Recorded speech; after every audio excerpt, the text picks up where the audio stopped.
Olá, galerinha, tudo bem com vocês? A Prof. Fer também está muito bem. Nessa videoaula a gente vai trabalhar com a disciplina de ciências, tá bom? Nessa aula a gente vai continuar falando sobre o solo, que é o tema que a gente vem trabalhando nessa sexta unidade de ciências.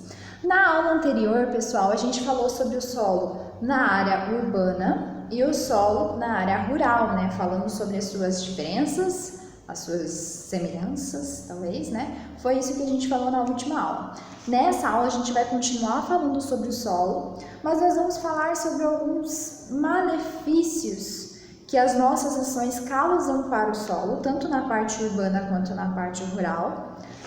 Também vamos ler uma canção, um poema que fala sobre a compostagem. Nós vamos conhecer um pouquinho sobre a compostagem e os seus benefícios, tá? Daí na próxima aula, da próxima sexta-feira, a gente vai finalizar o capítulo fazendo a leitura do mapa conceitual e a leitura não verbal de uma imagem lá na página 250.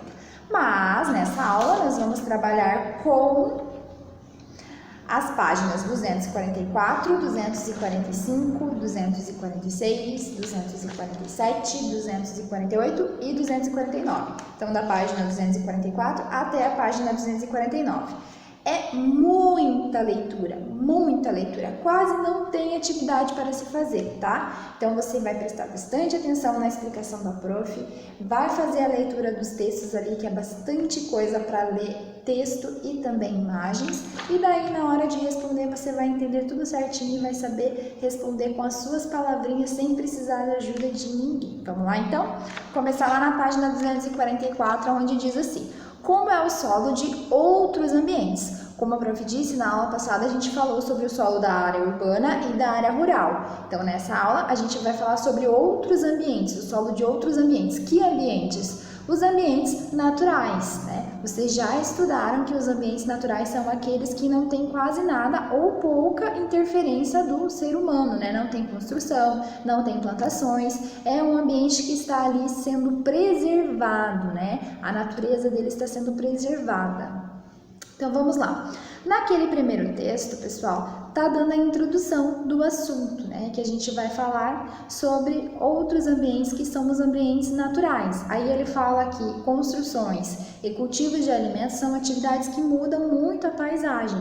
Porque muita gente acha que, por exemplo, vai para o norte do Paraná, vê um monte de plantação e acha que é natureza. Não, não é natureza. O solo está sofrendo, porque ali eles colocam muito adubo, ali naquela terra eles colocam muito fertilizante, eles colocam muito veneno para matar algumas praguinhas que podem ir no alimento, alguns seres vivos, e esse solo acaba sofrendo por causa disso. Naquele solo não está crescendo uma vegetação que é da natureza, está crescendo uma vegetação que é plantada pelo ser humano. Então o solo constrói tanto a paisagem rural, destrói tanto o solo quanto a paisagem urbana, só que de maneiras diferentes, porque a paisagem urbana vai destruir por meio de construções, né? Asfalto, concreto, são coisas diferentes, né? Quase sem gente mais diferente. Então, assim, mesmo que um solo não tenha tanta interferência humana ou quase nenhuma interferência humana, ainda assim ele vai ter características diferentes dependendo de um lugar para outro. Como a gente disse, o solo, a terra, ele é formado ao longo de milhares de anos pela degradação das rochas. Dependendo da cor da rocha que deu a origem àquele solo, ele vai ficar de uma cor. Se ela for uma rocha mais escura, o solo vai ficar mais escuro. Se ela for uma rocha mais clara, vai ficar uma cor mais clara do solo. E assim por diante. Aí os textos vão dar dois exemplos de solo, de uma praia e de uma floresta. São dois ambientes naturais que não tem quase nenhuma interferência humana. Eu falei urbana.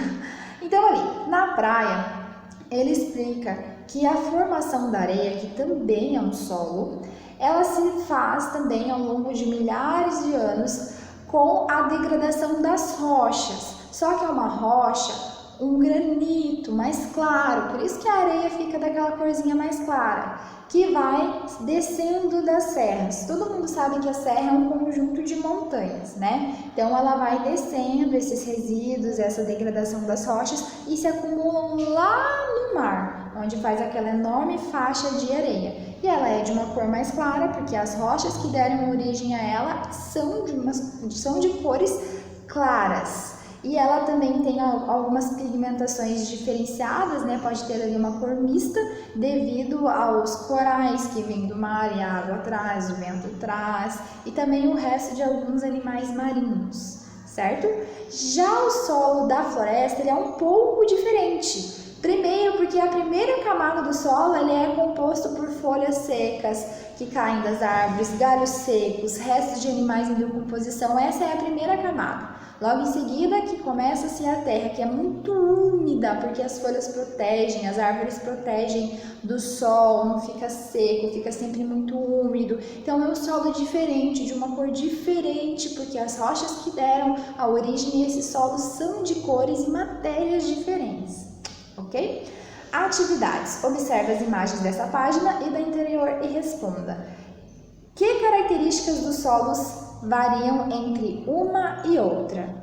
Então ali, muitas características variam: a cor, a umidade, a quantidade de água, os seres vivos que tem no solo, muita coisa ali são diferentes de uma para outra, né? Tem muitas características. Letra B. Que diferenças você observa entre o solo dos ambientes retratados nestas páginas e o solo da zona rural e das cidades?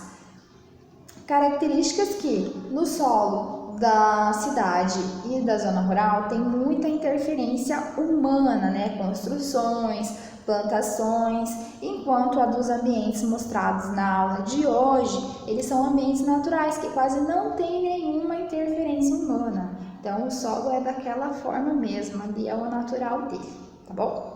Vamos lá para as páginas 246 e 247. Lembrando, pessoal, que ali nas páginas 244 e 245, na página 245 vocês podem colocar a resposta com as palavrinhas de vocês, tá bom? Sem medo algum. Quando perdemos o solo? Nessas páginas a gente vai falar sobre causas que a gente pode afetar o nosso solo e acabar perdendo ele, tá? Vamos falar sobre 3 causas: poluição, consumo de resíduos e desmatamento, tá?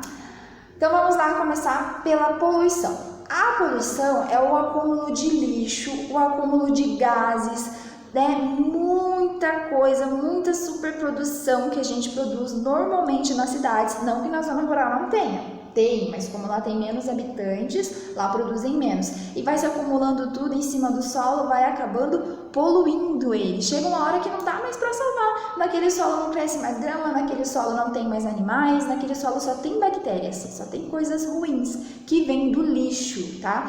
E resíduos como fralda, absorvente, papel higiênico, lenço umedecido são fatais para esse tipo de solo. Já os resíduos orgânicos, que são restos de alimentos, né? Eles são sim lixo, mas eles, querendo ou não, servem como um adubo para a terra. Isso a gente vai ver um pouquinho mais para frente, tá? A segunda questão é do consumo de produtos. Bom, a panela que a gente usa, a corrente que a gente usa de prata, de ouro, tudo isso vem dos minerais. E os minerais são encontrados em rochas. E as rochas dão origem ao solo. No solo encontramos esses minerais. E esses minerais a gente usa para fazer muita coisa, certo? Então o ser humano precisa dessa matéria-prima para fazer coisas do nosso dia a dia, tá? O que o ser humano faz? Ele vai em busca desses minerais, sem se preocupar com o amanhã, e ele acaba tirando partes do solo que é rico nesses minerais para poder usar para fazer panela, correntes, papel alumínio, diversos materiais que usam desses minerais.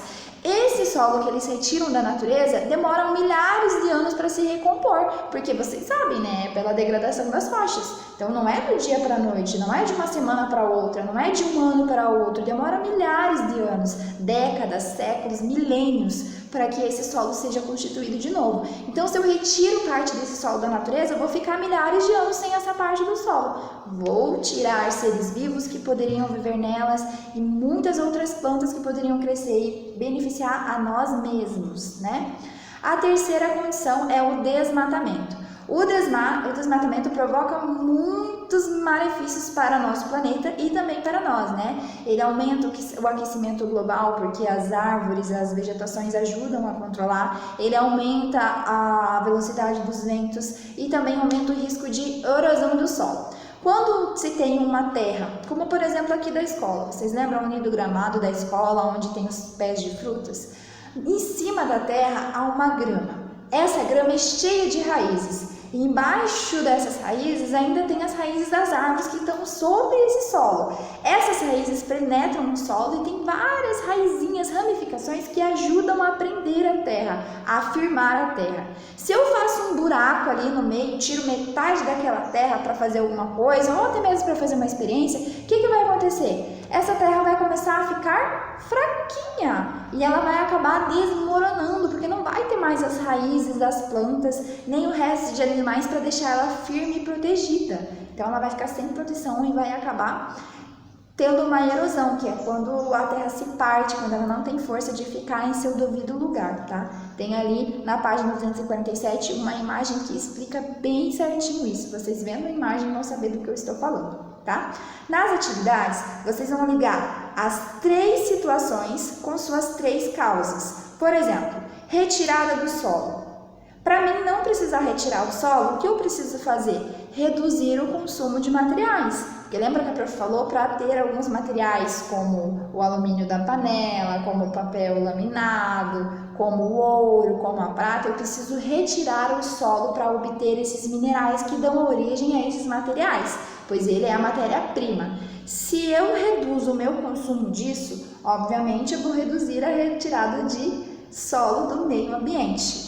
O próximo, erosão do solo. Se eu reduzir o desmatamento, a erosão do solo também irá diminuir. E o último, poluição do solo. Para mim evitar a poluição do solo, o que eu tenho que fazer? Reduzir a poluição, gente, reduzir a produção de lixo, certo? Vamos agora lá para a última página, que é a página 248 e 249, que a gente vai falar um pouquinho sobre a compostagem.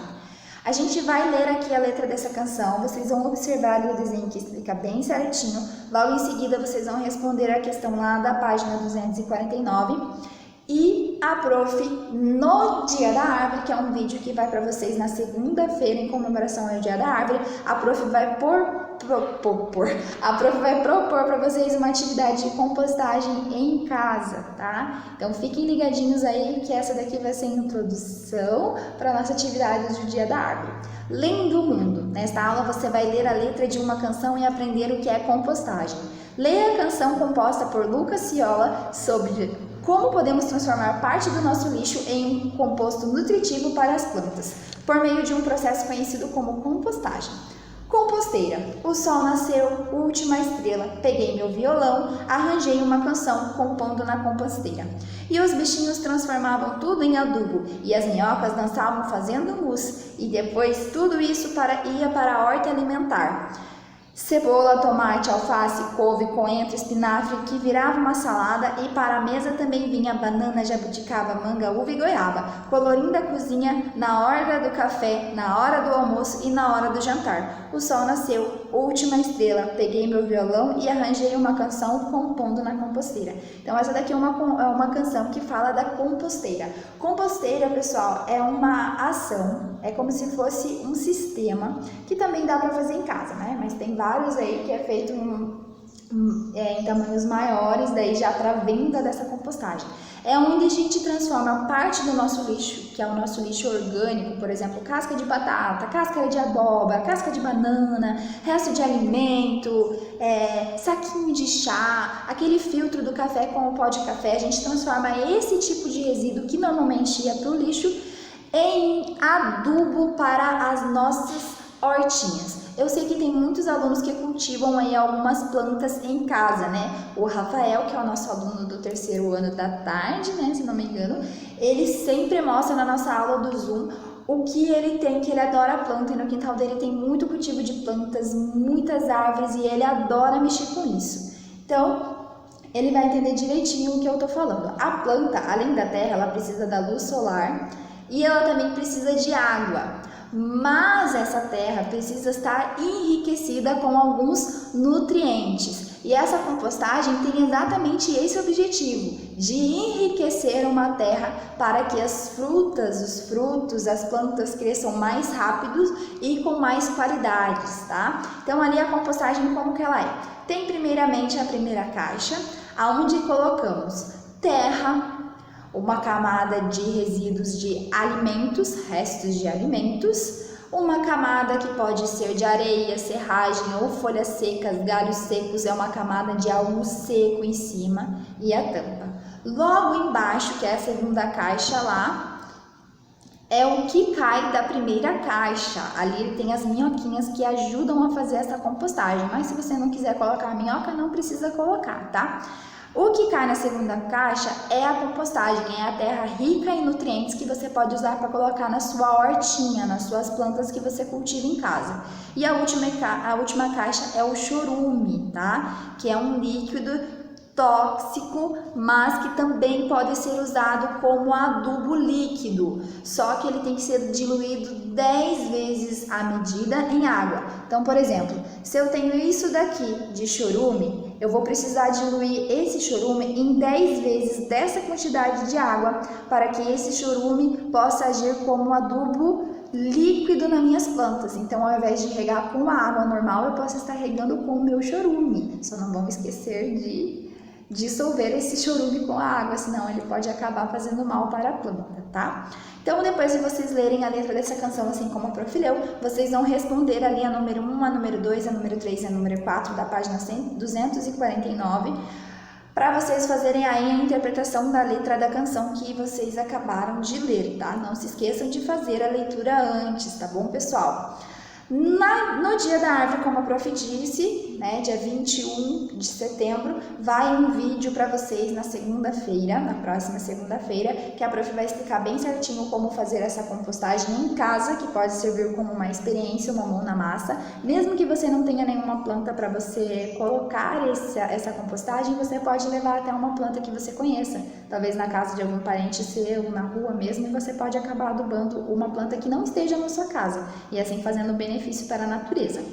E a Prof também vai promover uma atividade aí para plantar algum tempero em casa, mas tudo isso a Prof vai explicar no vídeo de segunda-feira, ok? Quem quiser dar uma pesquisadinha aí no YouTube, coloca lá compostagem caseira no YouTube, que vai aparecer um monte de vídeo, vocês já vão ficar sabendo o que a gente vai precisar para a próxima aula, e assim fica mais fácil de vocês entenderem o assunto, tá bom? Pessoal, na aula de hoje era só isso, espero que vocês tenham gostado. Como a Prof disse, na segunda-feira vai o vídeo do Dia da Árvore, que a gente vai falar um pouquinho sobre a importância dessa planta para nossas vidas, e daí essas duas atividades práticas que a Prof vai propor para vocês, tá bom? Qualquer dúvida, me procure. Tchauzinho!